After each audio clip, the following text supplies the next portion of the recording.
Plan de Ayala declarado el 28 de noviembre de 1911.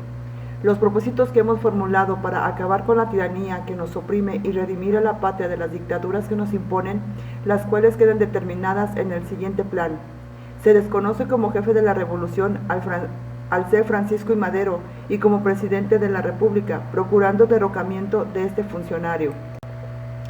Se reconoce como jefe de la Revolución Libertadora al ilustre general Pascual Orozco, segundo del caudillo don Francisco I. Madero, y en caso de que no acepte este delicado puesto, se reconocerá como jefe de la revolución al general Emiliano Zapata.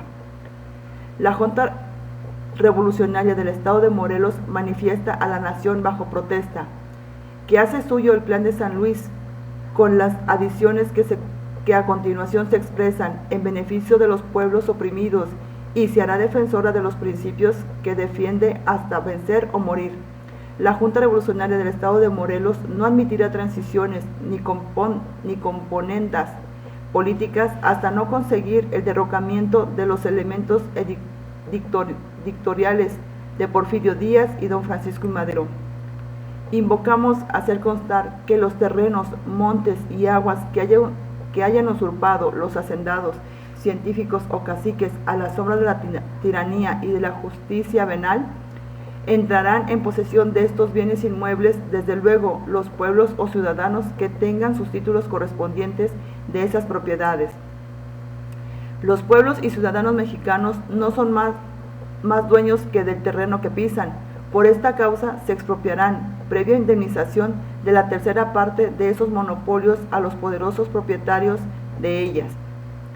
Los hacendados, científicos o caciques que se opongan directa o indirectamente al presente plan, se nacionalizarán sus bienes y las dos terceras partes que a ellos les correspondan.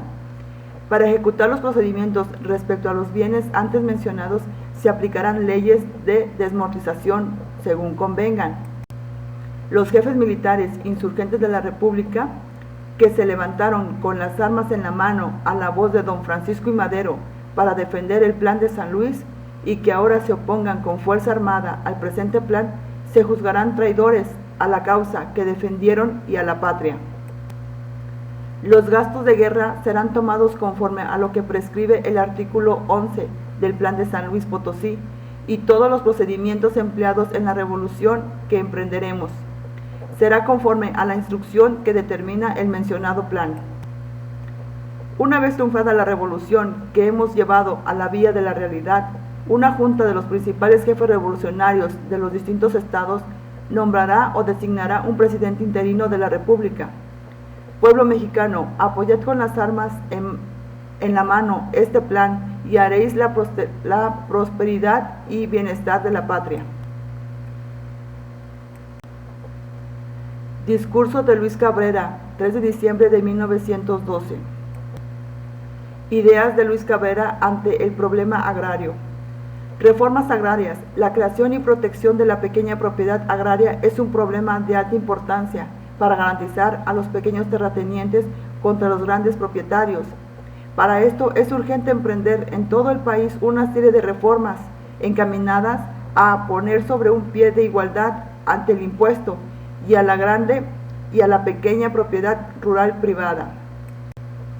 Pero antes que la protección a la pequeña propiedad rural, es necesario resolver otro problema agrario de mucho mayor importancia, que consiste en libertar a los pueblos de la presión económica y política que sobre ellos ejercen las haciendas, entre cuyos linderos se encuentran como prisiones los poblados de proletariados. Para esto es necesario pensar en la reconstrucción de los ejidos, procurando que estos sean inalienables, tomando las tierras que se necesite para ello de las grandes propiedades circunvecinas, ya sea por medio de compras, ya por medio de expropiaciones por causa de utilidad pública con indemnización, ya por medio de arrendamiento o a parcelerías forzosas. Planteamiento del problema fundamental. Nuestra política necesita, ante todo, el conocimiento personal y local de nuestra patria y de nuestras necesidades, más bien que el conocimiento de los principios generales sacados del estudio de otros pueblos. Dos factores que hay que tener en consideración la tierra y el hombre, la tierra cuya posesión vamos a tratar, y los hombres a quienes debemos procurar dar tierras. Esta es una de las obras, de las muchas obras que esperan de vosotros el país. Si las lleváis a cabo, podéis creer que estaréis cumpliendo con vuestra voluntad constitucional, porque estaréis no solamente guardando la Constitución y las leyes que de ella emanan, sino que estaréis principalmente viendo por el bien y la prosperidad de la patria. Si así lo hicieres, la nación os lo premio, y si no, os lo demande. Artículo 1. Se declara de utilidad pública nacional la reconstitución y dotación de ejidos para los pueblos. Artículo 2. Se faculta al ejido de la Unión para que, de acuerdo con las leyes vigentes en la materia, proceda a expropiar los terrenos necesarios para reconstruir los ejidos de los pueblos que los hayan perdido, para dotar de ellos a las poblaciones que los necesitaren, o para aumentar la extensión de los existentes. Artículo 3.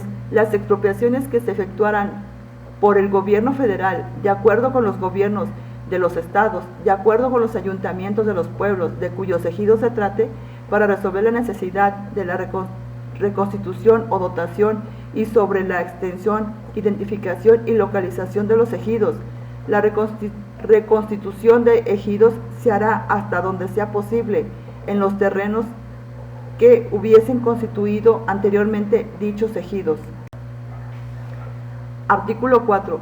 Mientras no se reforme la Constitución para dar personalidad a los pueblos para el manejo de sus ejidos, mientras no se expidan las leyes que determinen la condición jurídica de los ejidos reconstituidos o formados de acuerdo con la presente ley, la propiedad de estos permanecerá en manos del gobierno federal, y la posesión y usufructo quedarán en manos de los pueblos, bajo la vigilancia y administración de sus respectivos ayuntamientos, sometido de preferencia a las reglas y costumbres anteriormente en vigor para el manejo de los pueblos. Artículo 5. Las expropiaciones quedarán a cargo de la Secretaría de Fomento. Una ley reglamentaria determinará la manera de efectuarlas y los medios financieros de llevarse a cabo, así como la condición jurídica de los ejidos formados. Gracias.